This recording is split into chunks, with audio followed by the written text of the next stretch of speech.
have one apology from Member Daly.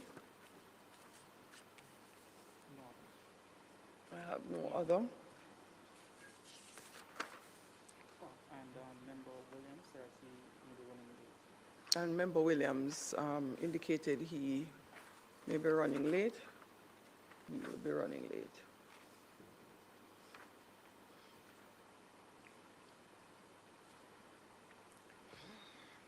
So let me welcome everyone to the Constituency Boundaries Committee meeting. There are returning and new members of this committee. This committee performs an important constitutional function in keeping with the continuous review of the number of constituencies which Jamaica is divided in and the boundaries for those constituencies. The work of the committee is therefore central to the integrity of parliamentary representation and to ensuring that the constituency framework remains consistent with the requirements of the Constitution. I have in front of me the section of the Constitution dealing with the delineation of constituencies and moving into the boundaries. And as many members of the committee are aware, from time to time we will be written to, which we have been by the Electoral Commission of Jamaica. That letter we received on the 2nd of April 2026, reminding us of the 2-year limit or period for constituency boundary reviews. And that 2-year period would expire 31st of March 2028. It is expected that we would commence that process of reviewing constituency boundaries to determine whether or not we would like to recommend any amendments or changes. And this would incorporate reviewing boundaries that are above the upper limit, boundaries below the lower limit, which means constituencies that are too large in terms of the number of electors on the list, and some which are way too small, not meeting the requirement for the minimum threshold of voters on their voting list.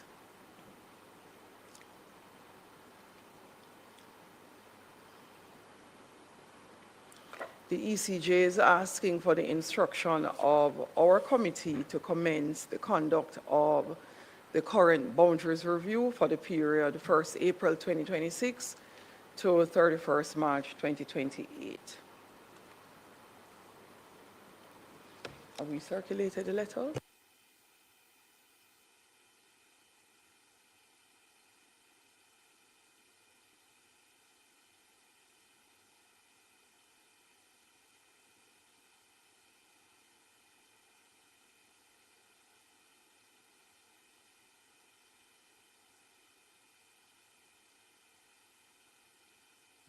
So members, first we would have to formally acknowledge having received and read the letter from the Electoral Commission of Jamaica so that it is documented for the records, and we will formally advise them that we are in receipt.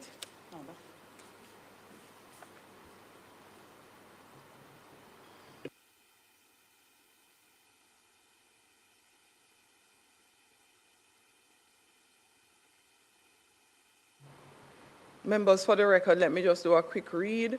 Periodic review of constituency boundaries. I hereby tender a reminder to the Constituency Boundaries Committee of the Parliament that the period for the review of constituency boundaries is currently in effect pursuant to Section 67, subsection 3A and B of the Constitution of Jamaica.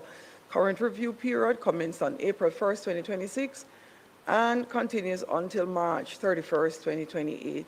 The Electoral Commission of Jamaica acts on the instruction of the Boundaries Committee of Parliament in order to address any concerns in relation to electoral boundaries. These may include breaches in the upper and lower limit of constituencies or anomalies identified to be amended. The ECJ is hereby seeking the Constituency Boundaries Committee of Parliament's instruction to commence the conduct of the current boundaries review period.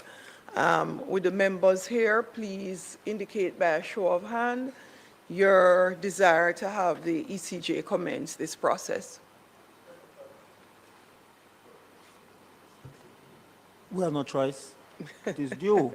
The issue that we have to look at this stage, whether or not we're going to increase the constituency count in this country based on the requirement of For some reason, we're not hearing you at all. You hear me now? Yes, better. What I'm saying, the issue is whether or not we're going to have the constituency numbers increase, where the provision for 65 constituencies, we now have 63. Is there a need for the other two constituencies are one? Or the other alternative, whether we are going to realign the existing boundaries. And personally, I don't believe there's any need or necessity to have the other two constituencies at this stage. I think we should look at what the different constituencies and make a determination. So I think recommendation is for as they ask, to realign boundaries where it's necessary. Because if you look at Westmoreland, you have Western Westmoreland with the upper limit is 49 plus. The lower limit is 22,120. We have one constituent that is below the lower limit, and as usual, that is Northeast St. Andrew, while the one beside is 29. The other two are 23. Westmoreland, Western Westmoreland is 40. Central Westmoreland, no, Western Westmoreland is 40. Central Westmoreland is 48. Southeast Westmoreland, Eastern Westmoreland is 31. St. Catherine, you have Southwest 44,276. South St. Catherine 44,290. Northeast St. Anne 45,000 plus. Southeast Clarendon 46,000 plus. And then you look at Western Southwest Clarendon is 30,000. Central Clarendon is 33,000. Look at West Central St. Catherine, that is 31. That's 31,000. South Central St. Catherine, another 31,000. So yeah, so you need to look at these and then maybe advise the Electoral Commission. They could move ahead with balancing the constituents that we do have. Because it's unfair for one person to have 46, 48, and the others beside them pretty low. All 15, 18,000 below the high one. So I think the recommendation for them to look at these boundaries, at these parishes out there, and realign the boundaries. And at the same time, they look at where it's necessary, maybe to create new parish council boundaries, because there are some boundaries, some parish council divisions that are very large in numbers, while some geographically are huge. So it might be best to split these to make them better served by the councillors and the MPs. Truck is 65,000 below. Member Jackson. Thank you, Madam Chair. I am struck by my colleague's grasp of the constituency counts to the number. I want to believe that he recited them last night before he came here. So we'll follow up all the way, because no cut has to come. So Mr. Go aware of it. No, that last night, no, hello. That much I can say I admire that particular trait. Madam Chair, as we are aware, and I think it's a practice of this committee, we as a committee represent the broader parliament, and the parliament takes guidance from us, who would have delved in the issues in a much deeper and broader way. However, since 1979, 1980, what we have done, we collectively, is to remit those issues, I dare to say exclusively, to the ECJ, where the Parliament has representation equally, and for the reasons why that came about. I note the comments by my colleague from Southwest St. Catherine, and they are reasonable concerns. But ironically, or is it deliberately, I don't know, the said member sits in that place also where such a deliberation would take place. And I trust that he would convey those reasonable observations in that place with his colleagues, and then we as a committee, we subsequently advise. Speaking for myself, who do have access to a colleague of equal standing with the colleague from Southwest St. Catherine, will convey my own observation. I might say candidly, even while you spoke, we were exchanging thoughts on it. That is some things that should be dealt with there, delved in a more detailed way. And the rationale, of course, in that the committee wouldn't accept things in a very blind way, but the rationale behind that deep analysis and assessment of the ECJ be brought back to us as committee member, and then we can deliberate on it. But I wouldn't want to venture in those issues from this place. I would rather have it be dealt with at that place where we both sit equally and have the opportunity and the expertise, for the research and the data, notwithstanding how much he's able to retain himself, to look at the matter. But just lastly, as you said at the opening, Madam Chair, we don't have a choice, as my colleague said, as a committee. It's a constitutional requirement, and I think the letter from the ECJ is just a courtesy reminder of our constitutional role in this regard. The issue is, I'm not saying we are going to do it here, is that the centros, they cannot act without the directive. We have to give instructions. Directive or instruction from Parliament. This committee, yes. Okay? Absolutely. We're not telling what to do, but we have to tell them to proceed. But the issue is, if to increase the number of constituencies, that's not up to them. We have to make a recommendation. If we would like to have 65 constituencies, which is the we have to current make that recommendation. They wouldn't take allowable that limit, we would have to be the ones. I don't think we would go to 64. But we would have to advise them and whether or advise not them. we wish to increase the I count heard Member from Wilmington 63. suggest possibly 64 or 65, but I No, doubt I we'd don't ever think go we back to should. 64 because of the Tie. possibility of having a tie. Right, so the odd number I believe we should not recommend to them the creation of well, we new have two constituencies. options in Stay where we terms are. of how we are going And they can, to. as it's a realignment of boundaries as they asked to do, so we can give the directive, they can go with the realignment of boundaries where necessary. And the same time, as I mentioned, they could look also where you have parish council bound divisions that are huge. I'm thinking of one in St. Catherine right now. That is almost the size of a constituency. They could make it easier for the councillor or councillors, and that maybe can be create new, where necessary, create new divisions at the same time. All right, so members, as is required by us, we would need to acknowledge receipt of the letter and what is our proposal in terms of the way forward, what is the committee comfortable with. Please listen to these two alternative proposals as drafted to see which of the two you prefer. The committee formally acknowledges the correspondence from the ECJ, dated and the date, and requests that the ECJ commence the preliminary technical work necessary for the current review of constituency boundaries. This would be including identification of any breach of the applicable constituency limits and any boundary anomalies requiring consideration by the committee. That is proposal 1.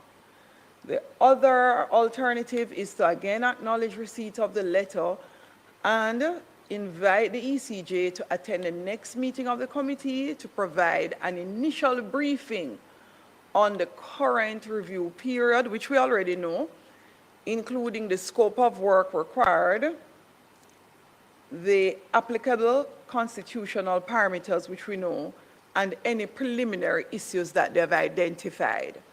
Members,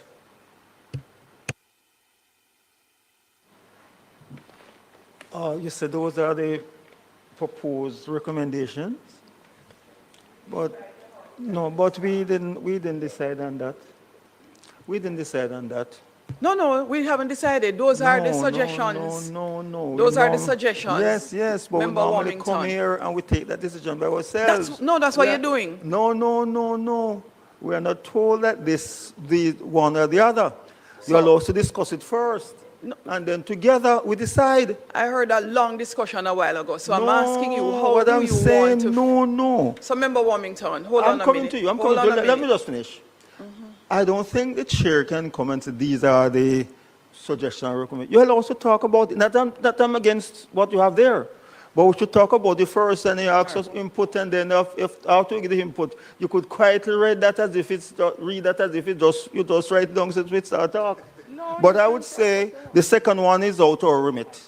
As such, we don't even normally call them to come here to give us that Right. type of briefing. That's their job.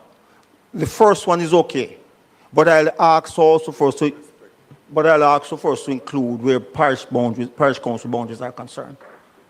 There are some initial technical areas that I believe should be in our mindset, in our discourse, or,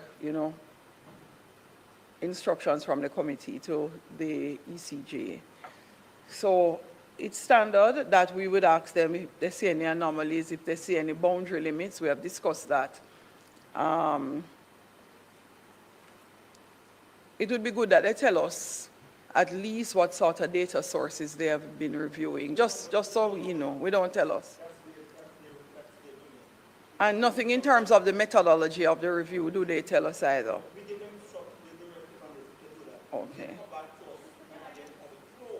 Oh, sorry, hold on. Turn on your mic. No, we don't normally get into technical Do they stuff with them. normally They do give us- all of that. Do they normally give us any indication of the timeline for them No, in terms of their technical We have work? 2 How years. long? We have No, 2 we years. have Hold 2 on. years. We have But how 2 long years. We would have they 2 years to take? conclude. We have the last 2 months. So we just give them the instruction there, and I say include where there's necessary need for parish to address particular parish council divisions, and they go along. They don't normally share the technical stuff with. They come back to us maybe in the middle of the Okay. review and say, this is what we found, and about- send a report to us, and at the end they send a report. What about the Portmore boundaries? No, that will be including Would what we're that be doing here. included in Yeah. here Yeah, as because the issue, what was said is that I haven't seen the letter from Parliament to the Electoral Commission. What was supposed to be done in Portmore, but they spoke about constituting the boundaries. They said, no, you can't do that without the instruction of Parliament. So, constituting the boundaries now would include what they have to do across Portmore. there. Okay. All right, so members, continue to deliberate for the next 2 minutes because I think we finished deliberate. I heard the discussions and we had several proposed ways of drafting. So you can come up with the mechanism by which. So one, in the drafting, no matter what, we'll have to accept that we have been advised that is standard, and then it is only to determine if what is our desire. And I'm hearing that from the discussions of the members who have answered so far, that you would really want to tell them to proceed. And it depends on how you want to draft the letter indicating how you proceed.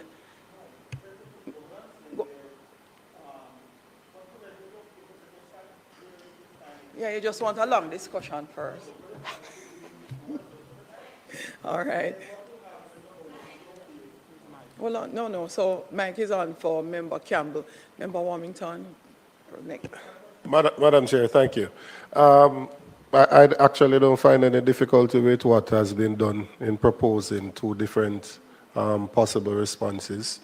And I believe that the responses, the proposed responses that you've put forward are open to amendments, should we want to do so. So I don't find any difficulties with it at all. I am more leaning, Madam Chair, to your second proposal, because I think it would actually be appropriate for them to say what their thinking is, what anomalies they are seeing, and what's the proposed approach that they want to take. I don't see what harm would come from doing that, as opposed to have them go down the wicket and then we are finding out at a later stage. I think if that is said at the beginning, then we can all be on the same page. So I wouldn't have a difficulty with that, and to be frank, I would prefer if we were to invite them and for them to put that on the record at the outset.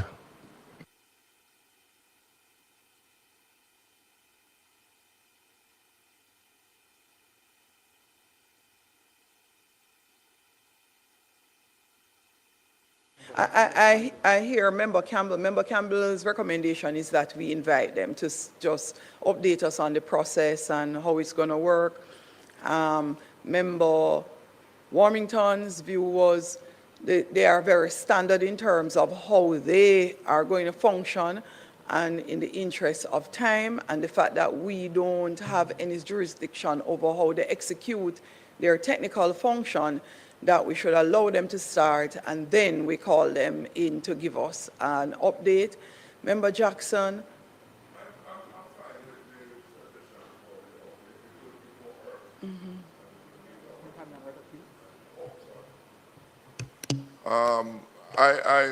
I'm very much accepting the updating exercise, as the word says, updating, and any concerns, any observation, any thoughts, we can share it with them. As member says, it's not really an instruction we're giving them, is to apprise ourselves of where we are. And that can be useful. From hearing from Member Jackson and listening to everybody, I am suggesting that we ask the ECJ to identify the anomalies before they come to the next meeting. If there are any. If there are any.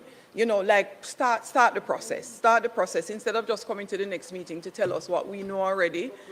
You know, come with something to update us on what are the anomalies, if they see any, what are the limit breaches. Are we good? So the recommendation is, what anomalies have you identified? What are the limit breaches that you have identified? So they come to us with something instead of nothing at all. What is their projected timeline generally for their technical work on average based on their experience? So we sort of have an appreciation up front. If it takes them a year, if it will take them 6 months, if we may run out of time because it's going to take them 2 years. Those, to me, would be some of them. We can't talk about that, yeah. And if there are any other issues that they believe that we should be made appraised of. And I suspect that's it, unless you have any other suggestions. Do not forget that I mentioned the issue of parish council boundaries are too large, if it's necessary. You have to put that in, because they're not going to do it without instruction from us. Yeah, they're not going to maybe create next to it. They're not going to address that one unless you tell them. That parish council.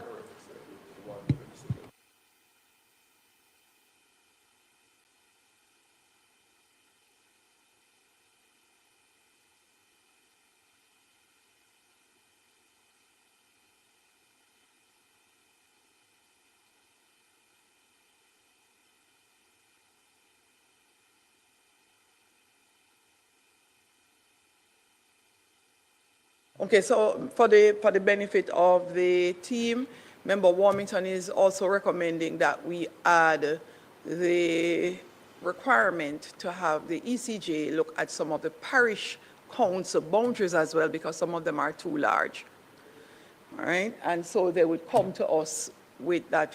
The first time they come to our meeting, they would be in a position to report on these matters, and then we continue. if it's too large or I need to create new. So let's work on drafting. Let's go to Member Campbell and let's work on drafting what we would require of them afterwards with the details of some of the subsections that we would want to ensure that they take a look at. Member Campbell? Yes, I don't think what I have to say will necessarily affect your draft.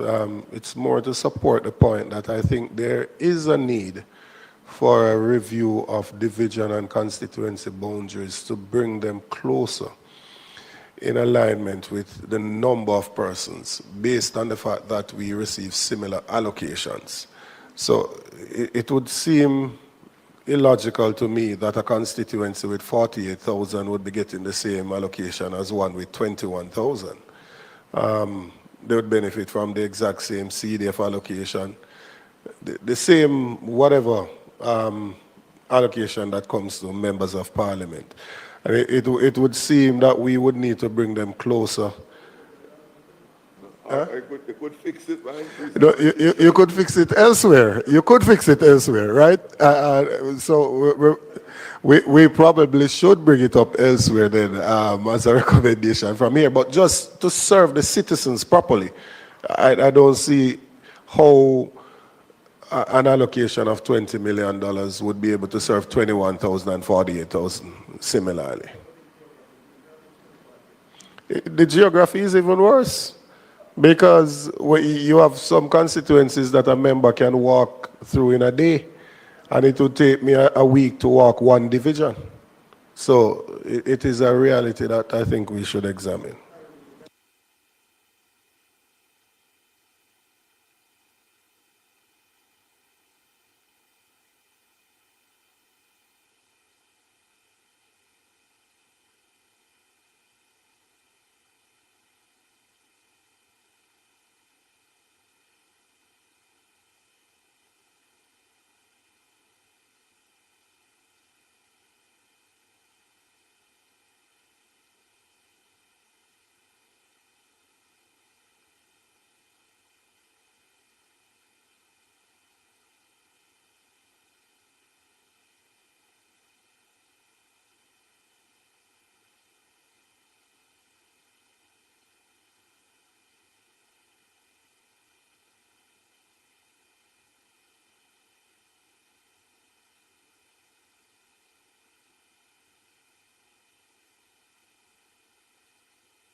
So members, normally what the ECJ would have is upper and lower limits only. And those upper and lower limits are usually already those very far differential of 20 to 40. That's what the upper and lower limit does.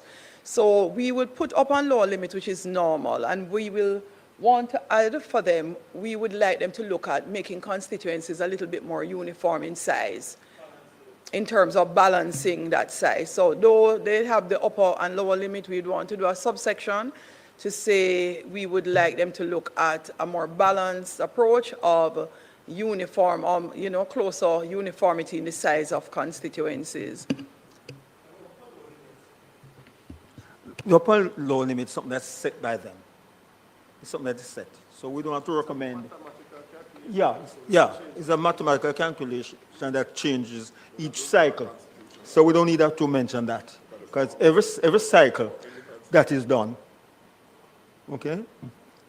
Because the last time, I think Northeast St. Andrew was 35 or 25, the next one 65. No, so It's hold calculated. on. So we don't still have include- to mention it. Let me tell you No, why. we don't mention We upper have and to lower limit. mention it in the event that there are constituencies that are either above the upper limit or constituencies, which I do believe we have two that are below the lower limit. We would want for them to identify.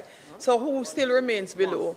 Minister Chuck or Mercer? But what we said already is that they look at the constituency and balance them We don't have to talk about upon loan. They know what they're doing because it's mathematical calculation. So to balance the constituents, make them more even, where possible.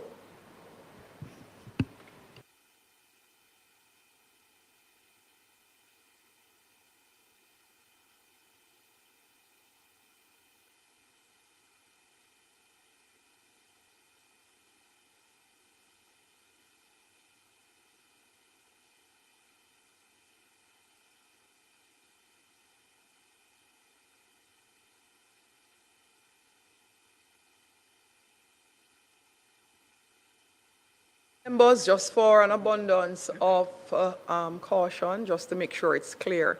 So inviting the ECJ to our next meeting does not mean that it is next week or next month. Our next meeting would be after they have put together this update for us. Do we want to set a time period for that? No. Right, so, yes. So we would want to include in here to advise us as soon as they have gotten to that place of being able to determine or their ability to updating us on this. So our next meeting would be contingent on the ECJ's update and advice on their readiness.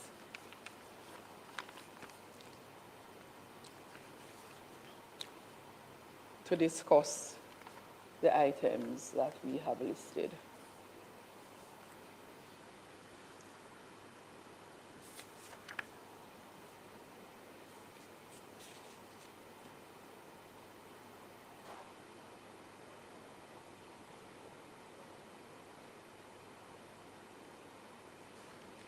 And let me make sure that I have it clear. Portmore is already so included, so we don't need to single it out.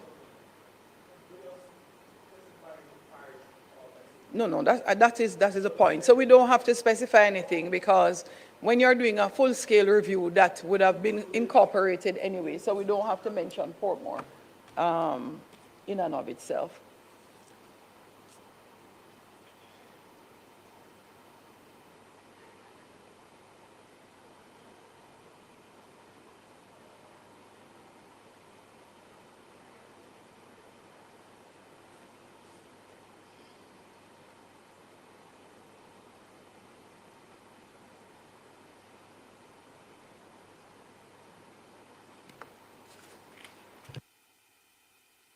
Question to legal counsel. In the past, would we have had any sort of timetable for the committee's work? I actually know the answer, but I'm still asking the question for the benefit of the committee. So I'm asking the question in terms of the work by the committee over the 2-year period, if there is a timetable that is worked on with our legal counsel here, our committee clerk, and the ECJ in the background, making sure that at the end of the 2-year period, the committee has executed and concluded its work. Legal counsel? Thank you, Madam Chair. Based on the research conducted, I'm not seeing where that was a standing position of the committee. However, given the timeline that has been exposed and also the indication by Member Warmington that we're already 2 months in, perhaps it may be a decision that the committee may opt to review at the next meeting when the ECJ provides their proposal. It is for the committee's determination on how to proceed. And Member Warmington, when you respond, you have some experience with the ECJ. Do you believe they would be mindful to give us some sort of timetable so we would be able to track Let me deal with the first question. the process? Normally, we meet as a committee, we send the directive to them. We don't normally meet during the period. At the end, they send a draft to us. But what is the end, Member Warmington? We Your have 2 experience? years. So they send a So draft to us close to before two- the end of 2 before years the end or of 2 at years. the end of 2 years? No, before the or end of 2 after? years, they send you No, a no, draft I have to ask these to questions. review. And how long before the 2 years you usually get a draft to review? How long what? How long before the end of the 2-year period would you have observed in the past, normally that draft report comes, giving us a month, 2 months? Sometime like the end of a year, sometime maybe 18 months. You get enough Okay. time to review, to look at it, and then whatever concern you have to express that with them for them to do the final report so that they can get to us and then present to Parliament for approval. So all this is done. Maybe by 18 months they give you this stuff so you have enough time to deal with it in Parliament for the approval, that it's approved before 2 years. Realize is that the last one was done in 2011. The next one was due in 2015.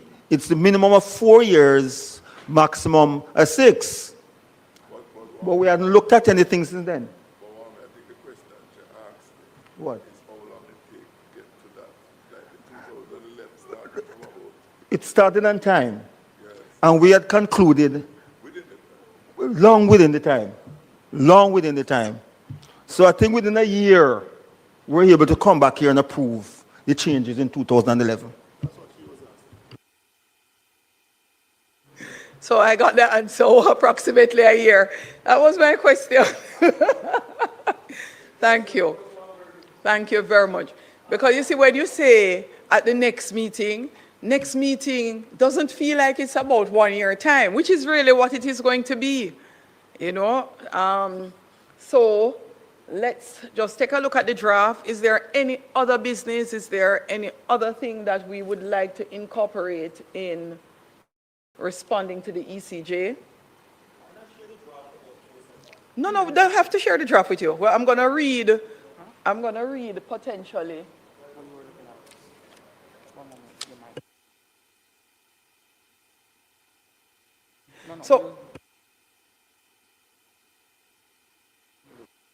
mic. So the draft response would have been done and circulated. However, we're ensuring that we incorporate the views of the members of the committee as expressed earlier.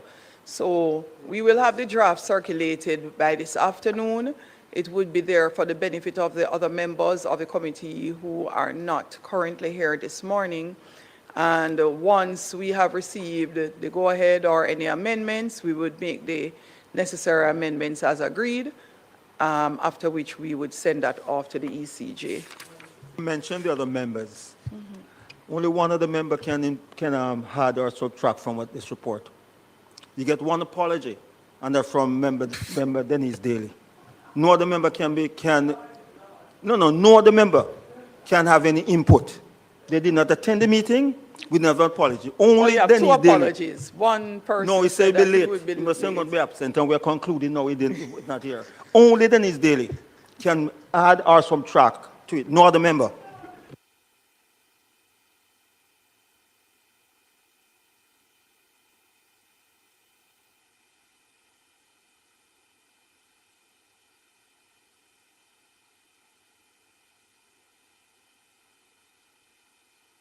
Wouldn't you? I know you would admire it. I'm saying it on mic.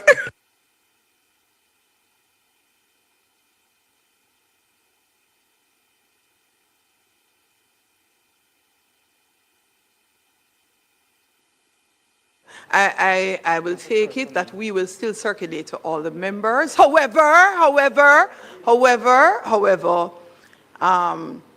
we would only take suggestion for amendments from the member who indicated apologies. Unfortunately, I suspect we are not going to be able to get amendments from any member who is not here because they would not be very off here with the discussion. And so I think the persons who should be most minded to read and verify that we're happy with the draft are the members seated here this morning, because you would be very, very appraised of the discussion. So members, the draft will be circulated today, and I'm asking that we respond via email confirming whether or not we're comfortable with the draft, and if we have any recommended amendment, to do so, and then we will just do a final based on our various amendments if we have any, and we'll send it out for final confirmation and off to the ECJ. Yes, Member Warmington? See if you can get it to ECJ by this committee, because the next meeting will be on the 1st of... By tomorrow. Right. So that's why I wanted us to Because sign off this the next afternoon. meeting on the 1st of July. Beautiful. It's nice to get it and start We are with. committed to doing so, Member Warmington. So that's why I would want us to read and sign off this afternoon the draft letter. Oh, yes, Member Jackson. That will be most possible based on Member Warmington's insistence. Oh, boy. So we should be fine. And if possible, we'll try to just wrap that up during the sitting this afternoon. We can actually just round robin the four of us.